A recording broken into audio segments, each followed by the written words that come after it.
Hello, hi, NEET aspirants. Welcome to EduPod. Hi, I am Afra, Kozhikode medical കോളേജിലെ MBBS student ആണ്.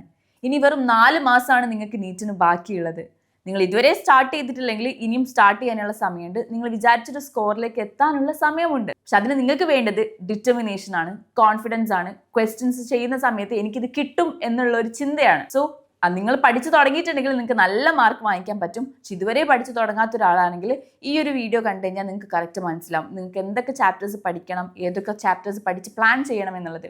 ഈ video കാണുന്ന ആൾക്കാർ ചിലപ്പോൾ ഫസ്റ്റ് ടൈം എഴുതുന്ന ആൾക്കാരുണ്ടാവും, റിപ്പീറ്റേഴ്സ് ഉണ്ടാവും, റിപ്പീറ്റേഴ്സ് ഒക്കെ ഉണ്ടാവും അല്ലേ. പക്ഷെ നിങ്ങൾ എവിടെയാണ് നിൽക്കുന്നത്? നിങ്ങൾ റിപ്പീറ്റർ ആയിക്കോട്ടെ, റിപ്പീറ്റർ ആയിക്കോട്ടെ, എന്തോ ആയിക്കോട്ടെ, നിങ്ങളുടെ പാസ്റ്റ് അല്ല നിങ്ങൾ ഇനി ഡിറ്റർമിൻ ചെയ്യാൻ പോണത്. നിങ്ങൾ ഇനി ഫ്യൂച്ചറിൽ എങ്ങനെയാണ് വർക്ക് ചെയ്യാൻ പോണത്, പ്രസന്റിൽ നിങ്ങൾ എത്ര എഫേർട്ട് ഇടുന്നോ അതൊക്കെ ആയിരിക്കും നിങ്ങളുടെ ഫ്യൂച്ചർ ഡിറ്റർമിൻ ചെയ്യാൻ പോകുന്നത്. അപ്പോൾ നമുക്ക് വീഡിയോയിലേക്ക് പോവാം. ഈ ഒരു വീഡിയോ നമ്മൾ 2 പാർട്ടായിട്ടാണ് ചെയ്യുന്നുണ്ടാവാം. ഫസ്റ്റ് പാർട്ട് എന്ന് വെച്ചാൽ ഓൾറെഡി നിങ്ങൾ പഠിച്ചു തുടങ്ങിയിട്ടുണ്ടാവും, പക്ഷെ ഇനിയുള്ള 4 മാസം എന്ത് ചെയ്യണം എന്ന് കൺഫ്യൂഷൻ അടിച്ചിരിക്കുന്ന ആൾക്കാർക്ക്. സെക്കൻഡ് പാർട്ട് ഇതുവരെ തുടങ്ങിയിട്ടില്ല, ഇന്ന് എനിക്ക് തോന്നുകയാണ്, അല്ലെങ്കിൽ നിങ്ങൾക്ക് ഓൾറെഡി ആഗ്രഹം ഉണ്ടാവണം കേട്ടോ, ഈ ഒരു ഫീൽഡിലേക്ക് വരാനും ഡോക്ടർ ആവണം എന്നുള്ള ആഗ്രഹമൊക്കെ ഉണ്ടാവും. പക്ഷെ ഇതുവരെ എനിക്ക് ആരും പറഞ്ഞു തന്നിട്ടില്ല, എങ്ങനെ പഠിക്കേണ്ടതെന്നൊന്നും അറിയില്ല എന്ന് വിചാരിച്ചിരിക്കുന്ന ആൾക്കാരുണ്ടാവില്ലേ. അപ്പോൾ അവർ 0 സ്റ്റാർട്ട് ചെയ്യുന്നതായിരിക്കും. ആ ആൾക്കാർക്കുള്ള വീഡിയോ ആണ് ഈ വീഡിയോൻ്റെ സെക്കൻഡ് പാർട്ടായിട്ട് ഉണ്ടാവുക. മീൻസ് ഈ ഒരു വീഡിയോയിൽ നമ്മൾ രണ്ടും ഇൻക്ലൂഡ് ചെയ്യുന്നുണ്ട് കേട്ടോ. അപ്പോൾ ഫസ്റ്റ് പാർട്ടിൽ എനിക്ക് പറയാനുള്ളത്, ഓൾറെഡി പഠിച്ചു കഴിഞ്ഞ ആൾക്കാർ, നിങ്ങൾ ഓൾറെഡി ബേസ് ഒക്കെ സെറ്റ് ആക്കിയിട്ടുണ്ടാവും. ഇനി എന്ത് ചെയ്യണം? ഇനി ഒരു 4 മാസം നല്ല മാർക്ക് കിട്ടാൻ വേണ്ടി എന്തൊക്കെയാണ് ടോപ്പേഴ്സ് ചെയ്തത്?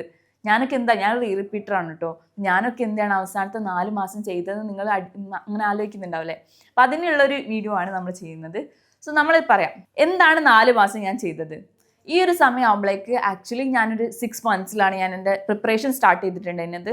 6 മാസമാണ് എനിക്ക് ബാക്കി ഉണ്ടായിരുന്നത്. അപ്പം 6 മാസത്തിൽ ഞാൻ ഫസ്റ്റ് എൻ്റെ ഫിസിക്സ്, വീക്ക് സബ്ജക്റ്റായ ഫിസിക്സിനാണ് കൂടുതൽ ടൈം കൊടുത്തിട്ടുണ്ടായിരുന്നത്. ഡെയിലി ഞാൻ 3 സബ്ജക്റ്റും പഠിച്ചിട്ടുണ്ടായിരുന്നു. ഫിസിക്സ്, കെമിസ്ട്രി, ബയോളജി 3 സബ്ജക്റ്റ് ഞാൻ പഠിച്ചിട്ടുണ്ടായിരുന്നു കേട്ടോ. അപ്പോൾ ഫിസിക്സിന് ഞാൻ കൂടുതൽ ടൈം കൊടുത്തു, കൂടുതൽ ക്വസ്റ്റ്യൻസ് ചെയ്തു. പക്ഷെ അതിൻ്റെ കൂടെ തന്നെ ഉച്ചയാവുന്ന സമയത്തൊക്കെ നമ്മൾ ഡെയിലി റുട്ടീൻ പറയുമല്ലോ, രാവിലെ ഫിസിക്സ് പഠിച്ചു, ഉച്ചയാവുന്ന സമയത്ത് ഞാൻ ബയോളജിയിൽ കൂടുതൽ ഇമ്പോർട്ടൻസ് കൊടുത്തു, ബയോളജിയിൽ കുറേ ക്വസ്റ്റ്യൻസ് ചെയ്തു. രാത്രി ആവുന്ന സമയത്ത് കെമിസ്ട്രി പഠിച്ചു, കെമിസ്ട്രിയിലും കുറേ ക്വസ്റ്റ്യൻസ് ചെയ്തു എന്നുള്ളത്. അപ്പം ഒരു ദിവസം തന്നെ 3 സബ്ജക്റ്റും ഞാൻ നോക്കിയിട്ടുണ്ടായിരുന്നു. അപ്പോഴേ എനിക്ക് ബോറടിക്കാൻ അധികം, എനിക്ക് വേഗം വേഗം ഡിസ്ട്രാക്റ്റ് ആവുന്ന ആളാണ് ഞാൻ. അപ്പം ഒരു ദിവസം തന്നെ 3 സബ്ജക്റ്റ് നോക്കുന്ന സമയത്ത് എനിക്ക് ബോറടിക്കില്ല. ഞാൻ എൻ്റെ മാക്സിമം റിട്ടൻഷൻ ഉണ്ടാവും, മാക്സിമം ഫോക്കസ് അതിലേക്ക് കൊടുക്കും. അങ്ങനെയാണ് പഠിച്ചുകൊണ്ടിരുന്നത്. ഈ 4 മാസമായ സമയത്ത് കൂടുതലായിട്ട് ക്വസ്റ്റ്യൻ പ്രാക്ടീസിലേക്ക് പോയി. അപ്പം നിങ്ങൾ ഇപ്പോഴും കോൺസെപ്റ്റ് റെഡി ആക്കിക്കൊണ്ടിരിക്കുകയാണ്, തിയറി റെഡി ആക്കിക്കൊണ്ടിരിക്കുകയാണെങ്കിൽ നിങ്ങൾ ക്ലാസ്സൊക്കെ കാണുമ്പം ഒരു 2x സ്പീഡിലൊക്കെ കാണാൻ വേണ്ടി നോക്കാം. ഞാനിത് അങ്ങനെ പ്രൊമോട്ട് ചെയ്യുന്ന ആളല്ല, പക്ഷെ നിങ്ങൾക്ക് ടൈം സേവ് ചെയ്യാൻ വേണ്ടിയിട്ടാണ് പറയുന്നത്. ഒരു 1.5 2x സ്പീഡിലൊക്കെ കണ്ടിട്ട് വേഗം ക്ലാസ്സിൽ എന്താണോ പറയുന്നത് ആ ലെക്ചർ നോട്ട്സ് പോലെ വേഗം എഴുതിയെടുത്തിട്ട് അതിൽ നിന്ന് ഒരു ഫോർമുല ബുക്ക് ഉണ്ടാക്കാൻ വേണ്ടി നോക്കണം. ഇതുവരെ ഫോർമുല ഷീറ്റ്സും ഫോർമുല ബുക്കും ഉണ്ടാക്കാത്ത ഒരാളാണെന്ന് വെച്ചാൽ നിങ്ങൾ എന്തായാലും അത് സ്റ്റാർട്ട് ചെയ്യണം. നിങ്ങൾ എന്താണോ പഠിപ്പിക്കുന്നത് അതിൽ നിന്നുള്ള മെയിൻ ആയിട്ടുള്ള ഇമ്പോർട്ടൻ്റ് ആയിട്ടുള്ള ഇക്വേഷൻസ് മാത്രം ഒന്ന് മാറ്റി എഴുതി വെക്കുക. എന്നിട്ട് ഒരു ഫോർമുല നോട്ട് ഉണ്ടാക്കാം. ഈ ഫോർമുല നോട്ട് നിങ്ങൾ ഡെയിലി രാവിലെ ഒരു അരമണിക്കൂറെങ്കിലും നോക്കണം. ഇനിയുള്ള 4 മന്ത്സ് നിങ്ങൾ ഡെയിലി രാവിലെ ഒരു അരമണിക്കൂർ എങ്കിലും ഈ ഫോർമുല നോട്ട് റെഫർ ചെയ്ത് കഴിഞ്ഞാൽ ഇക്വേഷൻസ് നിങ്ങളുടെ തലയിൽ നിൽക്കുള്ളൂ. ഒന്ന് ആലോചിക്കുക, 4 മാസം ഡെയിലി രാവിലെ നിങ്ങൾ ഈ ഫോർമുല നോട്ട് കണ്ടുകൊണ്ടിരിക്കുക. അപ്പോൾ ഉറപ്പായിട്ട് അതിലുള്ള ഓരോ ഇക്വേഷൻസും ഏത് പേജിലാണെന്ന് നിങ്ങൾക്ക് മനസ്സിലാവും. ഈ ഇക്വേഷൻ പഠിക്കുന്ന സമയത്ത് തന്നെ കാണാതെ പഠിക്കലല്ല, എന്താണ് അതിൻ്റെ ബാക്കിലുള്ള കോൺസെപ്റ്റ് എന്നും കൂടെ മനസ്സിലാക്കണം. പിന്നെ നിങ്ങൾക്ക് തീരെ ഇക്വേഷൻസ് തലയിൽ നിൽക്കാത്ത ഒരാളാണെങ്കിൽ ഒരു ന്യൂസ് പ്രിൻറ്റോ ഒരു റഫ് പേപ്പറോ അല്ലെങ്കിൽ എന്തെങ്കിലും റഫ് ബുക്കോ എടുത്തിട്ട് അതിലൊന്ന് സ്ക്രിബിൾ ചെയ്ത് പഠിക്കാം. ഇക്വേഷൻ ഇങ്ങനെയാണ്, ഇപ്പോൾ ഫ്ലൂയിഡ്സിൻ്റെ ഇക്വേഷൻ ഇങ്ങനെയാണ്, റൊട്ടേഷനിൽ ഈ ഒരു സംഭവം വരുന്ന മൊമെൻ്റ് ഓഫ് ഇനേഷ്യ വരുന്ന സമയത്ത് ഇതാണ് ഇക്വേഷൻ വരുന്നതെന്ന് വെച്ചാൽ നിങ്ങൾ അതിനെ പഠിക്കുക. അപ്പോൾ നിങ്ങളുടെ സൈഡിൽ എവിടെയെങ്കിലും എഴുതി പഠിച്ചു കഴിഞ്ഞാൽ അത് നിങ്ങളറിയാതെ തന്നെ നിങ്ങളുടെ തലയിൽ ഇങ്ങനെ നിൽക്കും. അപ്പോൾ ഓൾറെഡി നമ്മൾ ഫോർമുല ബുക്കിനെ കുറിച്ച് പറഞ്ഞു. പിന്നെ എനിക്ക് ഹെൽപ്ഫുൾ ആയിട്ടുള്ള ഒരു കാര്യമായിരുന്നു മിസ്റ്റേക്ക് ബുക്കിൽ നിങ്ങൾക്ക് ചിലപ്പോൾ കേട്ടിട്ടുണ്ടാവും എറർ ബുക്ക് എന്നൊക്കെ പറഞ്ഞിട്ട്. എക്സാംസ് എഴുതുന്ന സമയത്ത് നമ്മൾ ഇൻകറക്റ്റ് ആക്കി വരുന്ന ക്വസ്റ്റ്യൻസ് ഉണ്ടാവില്ലേ, എന്തെങ്കിലും ചെറിയൊരു ഡിഫിക്കൽട്ടി കൊണ്ടോ അല്ലെങ്കിൽ ചെറിയ മിസ്റ്റേക്ക് കൊണ്ടോ ആയിരിക്കും നമുക്ക് ആ ക്വസ്റ്റ്യൻ ഇൻകറക്റ്റ് ആവുന്നത്. ആ ക്വസ്റ്റ്യൻ ഒന്ന് മാറ്റി എഴുതി വെക്കുക.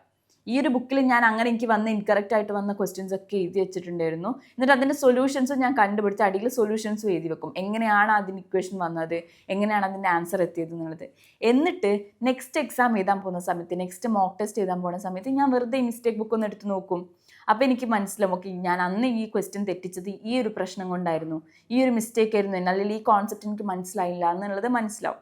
അപ്പോൾ അത് പിന്നെന്ത് ചെയ്യും, നെക്സ്റ്റ് എക്സാം എഴുതുന്ന സമയത്ത് നിങ്ങൾക്ക് കറക്റ്റ് ഓക്കെ ഈ ക്വസ്റ്റ്യൻ ഞാൻ എന്തായാലും തെറ്റിക്കില്ല, ഇതിന് ആൻസർ ഇങ്ങനെയാണ് വരുന്നത്, ഈ ക്വസ്റ്റ്യൻ ഇങ്ങനെ ചെയ്യേണ്ടത് എന്നുള്ളത് എനിക്ക് ഓർമ്മ ഉണ്ടാവും. പിന്നല്ല അതിപ്പോൾ നമ്മുടെ ഒരു പ്രോസസ്സാണ്. ഒരു 4 മാസം നീണ്ടു നിൽക്കുന്ന ഒരു പ്രോസസ്സാണ് ആക്ച്വലി ഈ നീറ്റിന് മാർക്ക് വാങ്ങിക്കുക എന്ന് പറഞ്ഞത്. നമുക്ക് പെട്ടെന്ന് ബോർഡ് എക്സാം പോലെ തലേന്ന് പഠിച്ച് പിറ്റേന്ന് പോയി എഴുതാൻ പറ്റില്ല.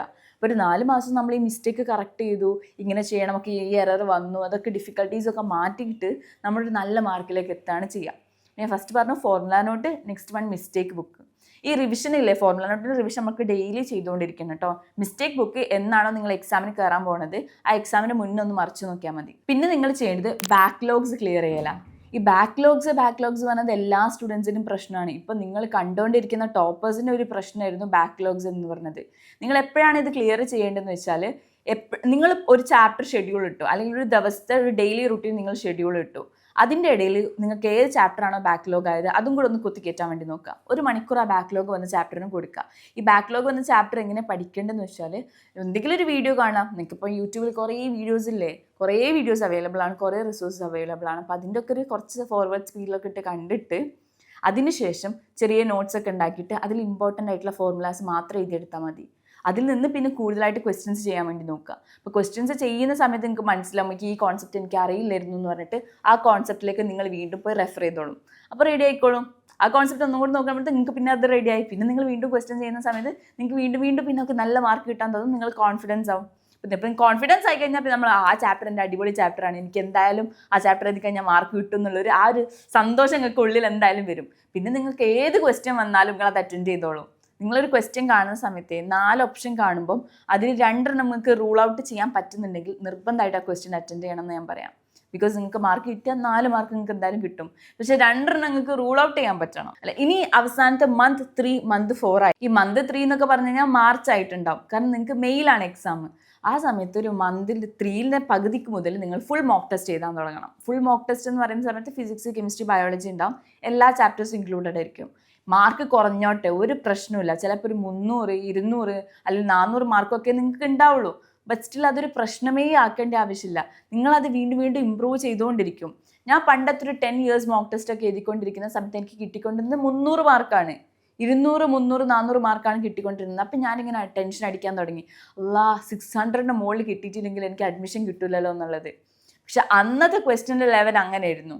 അന്ന് കുറേ ഔട്ട് ഓഫ് ടോപ്പിക് ക്വസ്റ്റ്യൻസ് ഒക്കെ ഉണ്ടായിരുന്നു. പക്ഷെ അതൊക്കെ എഴുതി ഓക്കെ എനിക്ക് എന്തായാലും ഇതൊക്കെ ചെയ്യാൻ പറ്റുമെന്നുള്ളൊരു കോൺഫിഡൻസ് ഉണ്ടായതുകൊണ്ടാണ് ഈസി ക്വസ്റ്റ്യൻസ് വന്ന സമയത്തും എനിക്ക് അറ്റൻഡ് ചെയ്യാൻ പറ്റിയത്.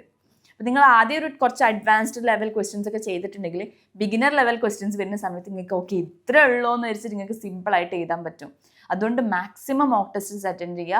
നിങ്ങൾക്കിപ്പോൾ എജുപോർട്ടിൽ നടത്തുന്ന എക്സാം ആണെങ്കിലും എല്ലാം അറ്റൻഡ് ചെയ്യാൻ വേണ്ടി നോക്കുക. ഒരിക്കലും നമ്മുടെ ഒരു എക്സ്ക്യൂസ് പറഞ്ഞിട്ട് എക്സാമിൽ നിന്ന് വിട്ട് നിൽക്കാതിരിക്കുക. പിന്നെ നിങ്ങൾക്ക് നീറ്റിന് നല്ല മാർക്ക് സ്കോർ ചെയ്യാൻ പറ്റിയ സാധനമാണ് ബയോളജി കൂടുതലായിട്ട് വായിക്കുക, ടെക്സ്റ്റ് തന്നെ വായിക്കുക, NCERTയിൽ കുറേ നോക്കുക. ഇനോർഗാനിക് ഒക്കെ പഠിക്കുന്ന സമയത്തുണ്ടല്ലോ ടെക്സ്റ്റ് NCERT റീഡിങ് തന്നെ ചെയ്യാൻ വേണ്ടി നോക്കണം. എക്സെപ്ഷൻസ് ആയിട്ട് വരുന്ന കുറേ എലമെൻറ്റ്സ് ഉണ്ടാവും. അപ്പോൾ അതിൻ്റെ ക്വസ്റ്റ്യൻസ് ഒക്കെ അറ്റൻഡ് ചെയ്യാൻ വേണ്ടി നോക്കുക. ഓർഗാനിക് ആണെങ്കിൽ നമ്മൾ എന്ത് ചെയ്യുക, നെയിം റിയാക്ഷൻസ് ഒക്കെ ഷോർട്ട് നോട്ടാക്കിയിട്ട് എഴുതി വെച്ചിട്ട് അത് എക്സാമിന് കയറുന്നതിന് മുന്നേ ഒന്ന് ജസ്റ്റ് വായിച്ച് നോക്കിയാൽ തന്നെ നിങ്ങൾക്ക് ഇനോർഗാനിക്കും ഓർഗാനിക്കും ഒക്കെ സെറ്റ് ആയിട്ടുണ്ടാവും. അങ്ങനെ കെമിസ്ട്രി സെറ്റ് ആവും. ഫിസിക്സ് നേരത്തെ പറഞ്ഞ പോലെ ഫോർമുല നോട്ട്സ് ആണ് നിർബന്ധമാണ്. ഫോർമുല നോട്ട്സ് റിവൈസ് ചെയ്താൽ തന്നെ നിങ്ങൾക്ക് അത് അടിപൊളിയാവും. ഇതാണ് ഓൾറെഡി പഠിച്ചുകൊണ്ടിരിക്കുന്ന ഒരു കുട്ടി ഇനിയുള്ള 4 മാസം ചെയ്യേണ്ട കാര്യങ്ങൾ.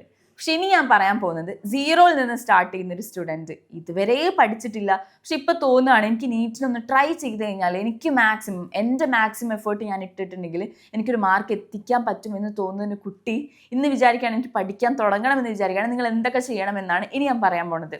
അപ്പോൾ ഒരു 4 മാസത്തെ ഒരു സ്ട്രാറ്റജി പോലെ ഞാൻ പ്ലാൻ ചെയ്തിട്ടുണ്ട് നിങ്ങൾക്ക് പറഞ്ഞുതരാൻ വേണ്ടിയിട്ട്.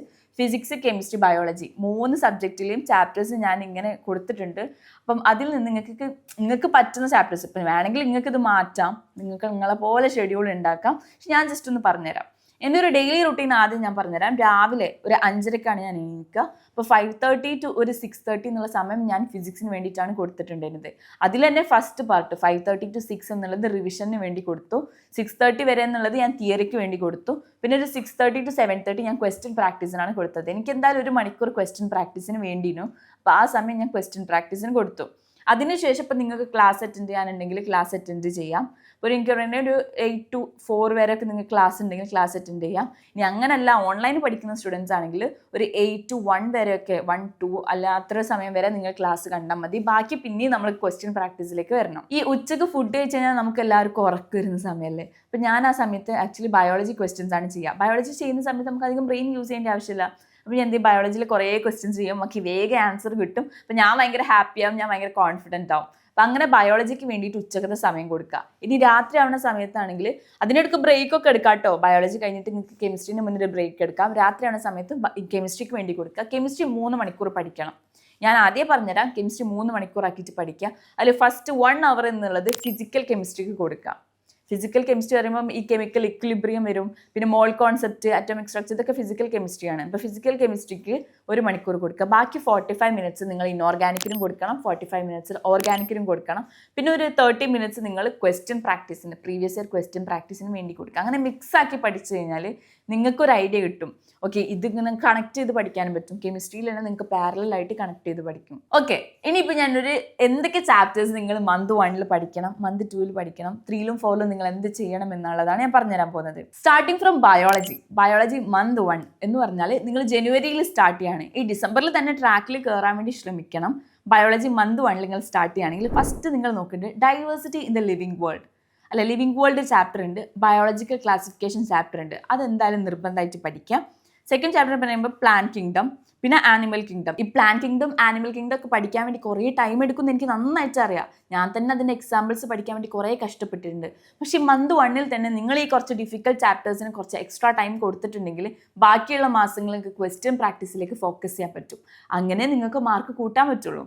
അപ്പം പ്ലാൻ കിങ്ഡം, ആനിമൽ കിങ്ഡം, പിന്നെ morphology of flowering plants, anatomy of flowering plants, structural organisation. ഈ സ്ട്രക്ചറൽ ഓർഗനൈസേഷനിൽ തന്നെ കുറേ ടോപ്പിക്സ് ഒക്കെ റിമൂവ് ചെയ്തിട്ടുണ്ട്. പുതിയ സിലബസ് എന്താണെന്നുള്ളത് നിങ്ങൾ നോക്കണം. പിന്നെ cell structure and function, cell cycle എന്ന് പറഞ്ഞാൽ കുഞ്ഞ് ചാപ്റ്ററാണ്. അതിൽ ഓരോ സെൽ സൈക്കിളിൻ്റെ സാധനങ്ങളൊക്കെ പഠിക്കാൻ കുറച്ച് സമയം മതി. പിന്നെ ബയോമോളിക്യൂൾസ്. ഇത്ര ചാപ്റ്റേഴ്സ് ആണ് നിങ്ങൾ മന്ത് 1 ഫിനിഷ് ചെയ്യേണ്ടത്. അപ്പോൾ നിങ്ങൾ വിചാരിക്കുക എങ്ങനെയാണ് ഇത്ര ചാപ്റ്റേഴ്സ് ഒക്കെ ഫിനിഷ് ചെയ്യാമെന്ന്. നിങ്ങൾക്കൊരു ഡിറ്റർമിനേഷൻ ഉണ്ട്, ഉള്ളിലൊരു ഫയർ ഉണ്ടെങ്കിൽ നിങ്ങൾക്ക് തീർച്ചയായിട്ടും ഇത് കംപ്ലീറ്റ് ചെയ്യാൻ പറ്റും. മന്ത് 1 എന്ന് പറഞ്ഞാൽ ഒരു മാസം പറഞ്ഞാൽ 30 ദിവസമല്ലേ. അപ്പോൾ നിങ്ങൾക്ക് ഈസി ആയിട്ട് കംപ്ലീറ്റ് ചെയ്യാൻ പറ്റും. നിങ്ങളൊന്ന് പഠിക്കാനിരുന്ന് നോക്ക്. ഒരു അരമണിക്കൂറെങ്കിലും നിങ്ങൾ ഒരു ദിവസം പഠിക്കാനിരിക്കുക. അരമണിക്കൂർ നിന്ന് കൂട്ടി ഒരു 10 മണിക്കൂറെങ്കിലും നിങ്ങൾ എത്തിക്കാൻ നോക്കണം. കാരണം 4 മാസം എന്ന് പറഞ്ഞാൽ ഇൻറ്റൻസീവ് ഫേസ് ആണ്.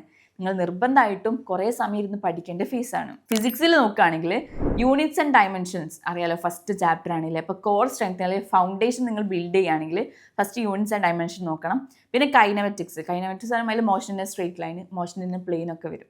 പിന്നെ laws of motion, work power energy, rotation, gravitation, oscillation, waves. ഇതിനൊക്കെ നിങ്ങൾക്ക് വേണമെങ്കിൽ ക്ലാസ്സസ് കാണാം. 1 ഷോട്ട് തിയറി എന്നൊക്കെ പറഞ്ഞിട്ടുള്ള ക്ലാസ്സസ് അവൈലബിൾ ആയിരിക്കും. അപ്പോൾ അത് കണ്ടിട്ട് അതിൽ നിന്ന് നിങ്ങൾക്ക് നോട്ട്സ് ഉണ്ടാക്കി കഴിഞ്ഞാൽ നിങ്ങൾക്ക് ഈസി ആയിരിക്കും. ഫോർമുലാസ് തന്നെ എഴുതി വെച്ചാൽ മതി. ആ ഫോർമുല എങ്ങനെ വന്നത് നിങ്ങൾ കാണാതെ പഠിച്ചു വെക്കുക. കാണാതെ പഠിക്കാൻ പറ്റുന്നവർക്ക് അങ്ങനെ പഠിക്കാം. ഇനി കോൺസെപ്റ്റ് മനസ്സിലാക്കി വെക്കുന്ന ആൾക്കാണ് ഞാൻ, കോൺസെപ്റ്റ് മനസ്സിലാക്കി വെക്കുക. എന്നിട്ട് നിങ്ങൾ ക്വസ്റ്റ്യൻസ് പ്രാക്ടീസ് ചെയ്യുക. അപ്പോൾ മന്ത് 1 നിങ്ങൾ ഫിസിക്സ് 30 ദിവസം കൂടി ഇത്ര ചാപ്റ്റേഴ്സ് തീർത്ത് കഴിഞ്ഞാൽ നിങ്ങൾക്ക് ബാക്കി ഫിനിഷ് ചെയ്യാൻ പറ്റുള്ളൂ കേട്ടോ. കെമിസ്ട്രിയിലാണെങ്കിൽ ഫസ്റ്റ് നമ്മൾ കെമിസ്ട്രിയിൽ 3 ടൈപ്പ് ഓഫ് ഫിസിക്കൽ കെമിസ്ട്രി വരുന്നുണ്ട്, ഇൻഓർഗാനിക് കെമിസ്ട്രി വരുന്നുണ്ട്, പിന്നെ ഓർഗാനിക് കെമിസ്ട്രി വരുന്നുണ്ട്. ഫിസിക്കൽ കെമിസ്ട്രിയിൽ mole concept, atomic structure, thermodynamics, equilibrium. ഈ ചാപ്റ്റേഴ്സ് നിങ്ങൾ മന്ത് 1 തന്നെ ഫിനിഷ് ചെയ്യാൻ വേണ്ടി നോക്കുക. പിന്നെ ഓർഗാനിക് വരുന്ന സമയത്ത് ജനറൽ ഓർഗാനിക് കെമിസ്ട്രി, നിങ്ങൾക്ക് അറിയാലോ, നോമൻക്ലേച്ചർ, ആ സംഭവങ്ങളൊക്കെ. പിന്നെ ഉള്ളത് ഐസോമെറിസം, പിന്നെ ഹൈഡ്രോ കാർബൺസ്. ഈ ചാപ്റ്റേഴ്സും മന്ത് 1 തീർക്കണം.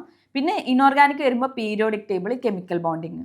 ഞാൻ ഓരോന്ന് എങ്ങനെ പഠിക്കേണ്ടി പറഞ്ഞുതരാം. ഇപ്പോൾ മോൾ കോൺസെപ്റ്റ്, അറ്റോമിക് സ്ട്രക്ചർ, തെർമോഡൈനാമിക്സ്, അങ്ങനെ ഫിസിക്കൽ കെമിസ്ട്രി പഠിക്കുമ്പോൾ കൂടുതലായിട്ട് ന്യൂമറിക്കൽസിലേക്ക് കോൺസെൻട്രേറ്റ് ചെയ്യുക. എന്ന് നല്ല ഇൻടെക്സ് ക്വസ്റ്റ്യൻസും എക്സസൈസൊക്കെ ചെയ്യാൻ വേണ്ടി നോക്കുക. NCERT സൊല്യൂഷൻസ് പറഞ്ഞിട്ടുള്ള ഒരു ബുക്ക് ഉണ്ട്. അപ്പോൾ അതിന് ഓരോ ഇൻടെക്സ് ക്വസ്റ്റ്യൻ്റെയും സൊല്യൂഷൻസ് NCERT സൊല്യൂഷൻസ് കൊടുത്തിട്ടുണ്ടാവും. അപ്പോൾ അത് അങ്ങനെ നിങ്ങൾ ഓരോ ഇക്വേഷൻസ് ആ ഫോർമുല നോട്ടിലേക്ക് എഴുതി വെച്ചതിന് ശേഷം കൂടുതലായിട്ട് ന്യൂമറിക്കൽസിലേക്ക് കോൺസെൻട്രേറ്റ് ചെയ്യാം. ഇനി ഓർഗാനിക് ആണെങ്കിൽ അതിൽ general organic chemistry, isomerism, hydro carbons ഒക്കെ ആണെങ്കിൽ കൂടുതലായിട്ട് ന്യൂസ് പ്രിൻ്റ് എടുത്തിട്ട് ഷോർട്ട് നോട്ട് എഴുതുക. ടെക്സ്റ്റിൽ എന്താണോ നെയിം റിയാക്ഷൻസ് കൊടുത്തത്, എങ്ങനെയൊക്കെയാണോ റിയാക്ഷൻ മെക്കാനിസം കൊടുത്തത്, അതൊക്കെ ഒന്ന് ഷോർട്ട് നോട്ട് എഴുതി വെക്കുക.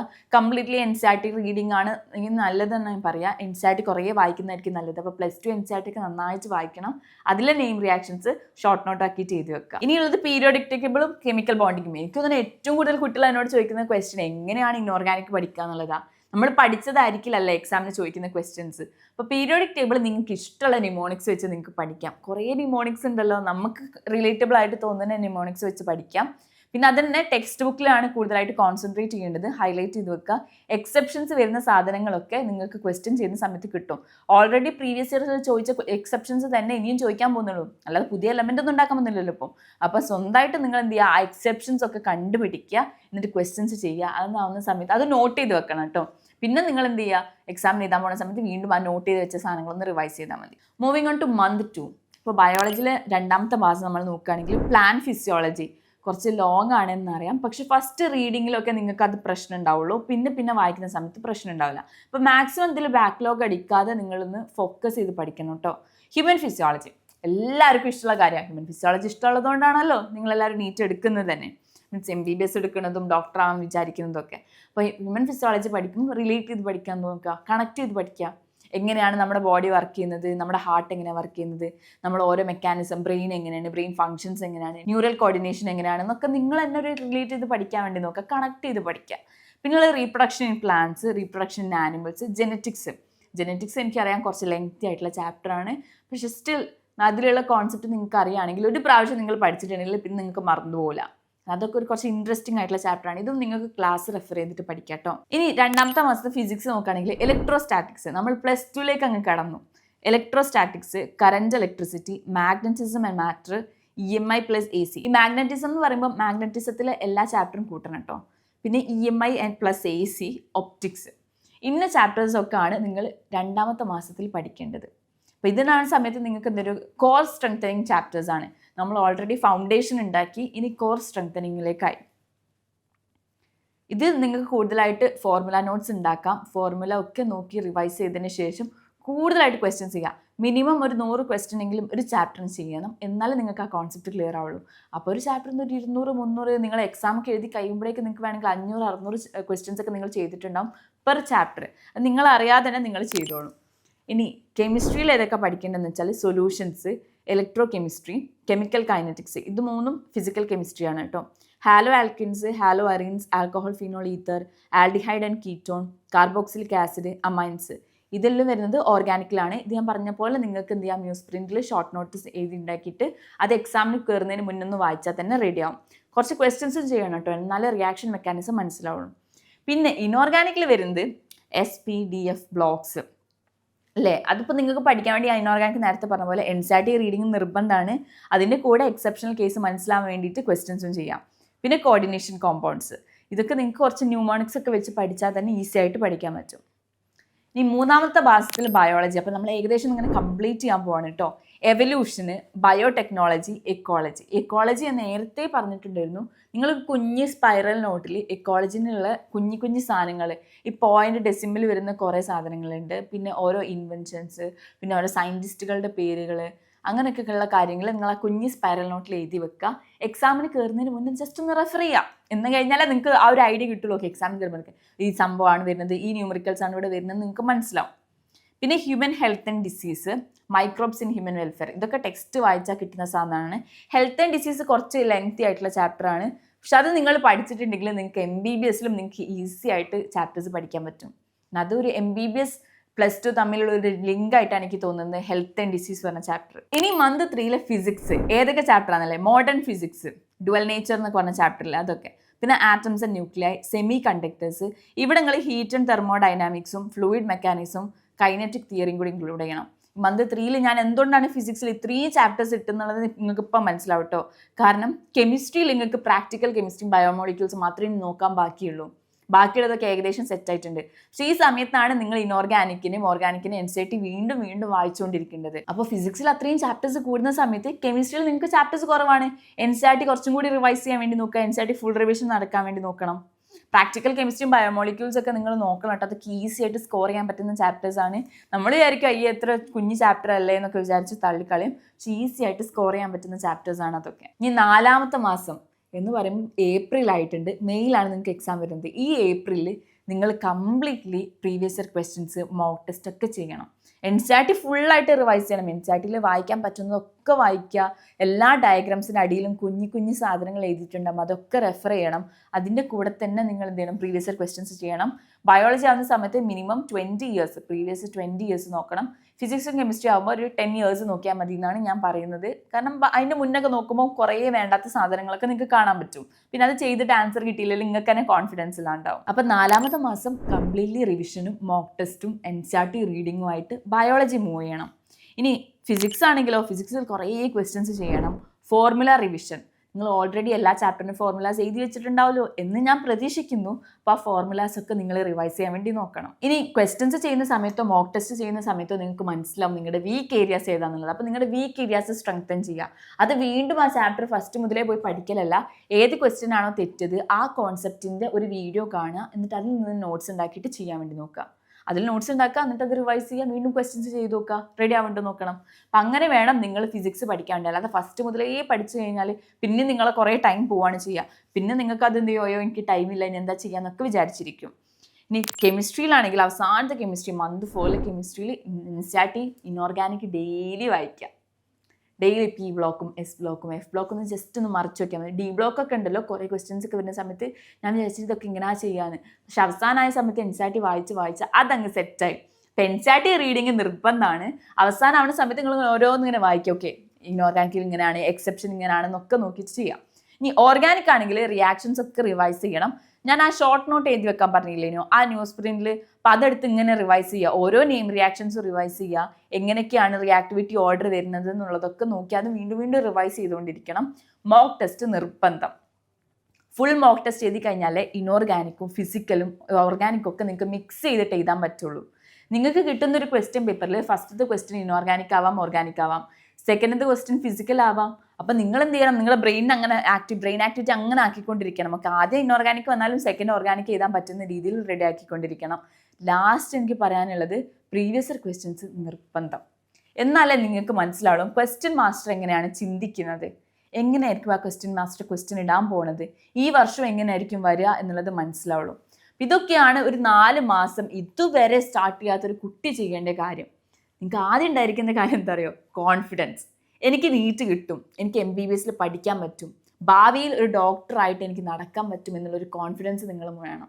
മുന്നിൽ ഒരു പേഷ്യൻ്റ് വരുന്ന സമയത്തുണ്ടല്ലോ, ആ പേഷ്യൻറ്റിനോട് സംസാരിക്കാൻ പറ്റണം.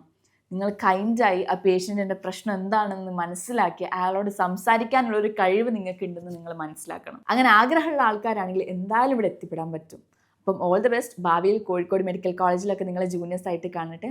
അപ്പോൾ അതുവരെ ബൈ ബൈ.